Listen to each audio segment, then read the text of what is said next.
tuna fedha shilingi milioni 851 kujenga kituo cha afya kata ya Mbaha. Ujenzi unaanza, bahati nzuri tumepata mkandarasi. Kwa hiyo kazi itafanyika ndani ya miezi 4 itakamilika.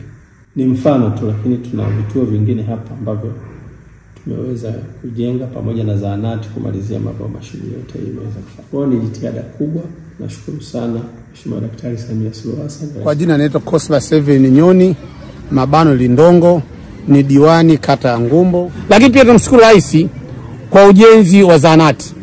Kijiji hiki ni kijiji ambacho kilikuwa kina zahanati kwa miaka mingi sana, na ilikuwa ni kilio kikubwa cha zahanati. Lakini pia tunashukuru tumepokea milioni 710 ambayo imeenda kutekeleza kituo cha afya ambacho kinahudumia kata 2, kata ya Ngumbo na kata ya Liundi, ambacho kipo pale Mkiri, ni kituo kikubwa. Lakini juzi kwenye kituo chetu tumetoka kupokea ambulance, ambayo ambulance itahudumia tarafa nzima ya Ruaha ambayo yenye kata 5.